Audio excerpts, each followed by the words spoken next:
අමාදු වලට කියලා දෙන්නේ නැහැ වෘත්ත චතුරස්‍ර ගැන. වෘත්ත චතුරස්‍ර වලට ඉස්සෙල්ලා අපි චතුරස්‍ර ගැන ඉගෙන ගනිමු. චතුරස්‍රයක් කියන්නේ මෙන්න මේ වගේ තල රූපයක්. චීච හතරක් තියෙන සරල රේඛා වලින් සමන්විත තල රූපයකට කියනවා අපි චතුරස්‍රයක් කියලා. එතකොට මෙන්න මේ විදිහට වෘත්තයක් තිබුණොත් එහෙම වෘත්තය මත මෙන්න මේ විදිහට චතුරස්‍රයක් ඇඳිලා තිබුණොත් ඒ කියන්නේ වෘත්තයේ චතුරස්‍රයේ සියලුම ශීර්ෂ වෘත්තය මත පිහිටියොත් අන්න ඒ වගේ චතුරස්‍රයකට කියනවා වෘත්ත චතුරස්‍රයක් කියලා. එතන මේ රූපය ගත්තොත් එහෙම මේ රූපේ මෙන්න මේ විදිහට චතුරස්‍රයක් තියෙනවා.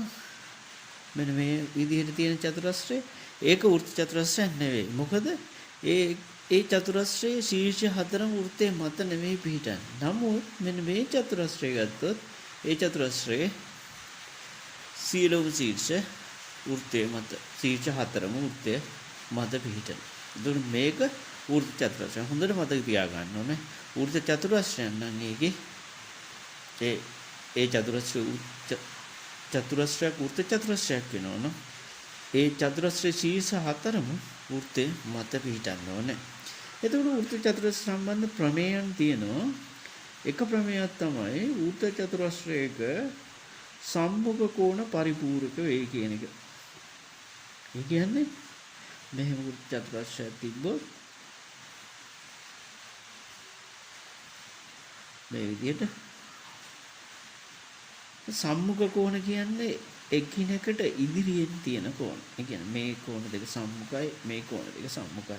එතකොට වෘත්ත චතුරස්‍රයක් ගත්තොත් ඒ වගේ සම්මුඛ කෝණ පරිපූර්ණකයි. ඒ කියන්නේ මෙන්න මේ කෝණයයි මේ කෝණේ එකතුව මේක x නම් මේක y නම් x එකතු කිරීම y කීයද? අංශක 180යි.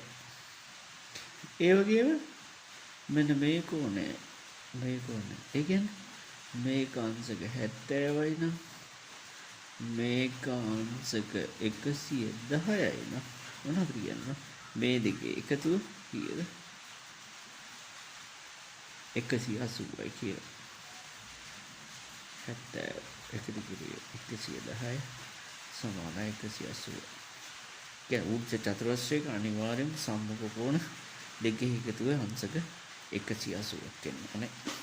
ඒ වගේම වෘත්ත චතුරස්‍ර සම්බන්ධ තව ප්‍රමේයයක් තියෙනවා. වෘත්ත චතුරස්‍රයක පාදයක් දික් කිරීමෙන් සෑදෙන බාහිර කෝණය අභ්‍යන්තර සම්මුඛ කෝණයට සමාන වේ කියන ප්‍රමේය. ඒ කියන්නේ මේ වගේ වෘත්ත චතුරස්‍රයක පාදයක් දික් කරලා තිබ්බොත් පාදයක් දික් කරලා හැබැයි මේ විදිහට හැදිලා තියෙන වෘත්ත චතුරස්‍රයක් තිබ්බොත් ඔය චතුරස්‍රයේ පාදයක් දික් කිරීමෙන් හැදෙන බාහිර කෝණයක් මෙන්න මේ කෝණය අභ්‍යන්තර සම්මුඛ මෙන්න මේ කෝණයට අභ්‍යන්තර සම්මුඛ කෝණය කියන්නේ මෙන්න මේ කෝණය. එතන මතක තියාගන්න මෙන්න මේක x නම් මේක කියත් x කියන්නේ මේක 60යි නම් මේක 60යි මේක 110යි නම් මේකත් 110යි ඔය විදිහට වෘත්ත චතුරස්‍රයක පාදයක් දික් කිරීමෙන් සෑදෙන බාහිර කෝණය අභ්‍යන්තර සම්මුඛ කෝණයට සමාන වේ. ඒ වගේ මේ පැත්තට මේ පාදය දික් කළා තිබ්බ ඔන්න දැන් මේක වෘත්ත චතුරස්‍රය මේ චතුරස්‍රයෙන් මේ පාදය මෙහෙට දික් කළා. එතකොට මෙන්න මේ හැදෙන බාහිර කෝණ මේක y නම් මෙන්න මේකට සමානයි. ඒක තමයි මේ කෝණයට අදාළව අභ්‍යන්තර සම්මුඛ කෝණය. මේකට අදාළ අභ්‍යන්තර සම්මුඛ කෝණය. ඔය විදිහට. ඒතර හොඳට මතක තියාගන්න. මොකද්ද? වෘත්ත චතුරස්‍රයක පාදයක් දික් කිරීමෙන් සෑදෙන බාහිර කෝණය අභ්‍යන්තර සම්මුඛ කෝණයට සමානයි. ඒතර මෙතන මේ පාදයේ මෙහෙට දික් කරලා තිබ්බොත් වෘත්ත චතුරස්‍රයෙන් මේ කෝණය මේ කෝණයට සමානයි. ඔය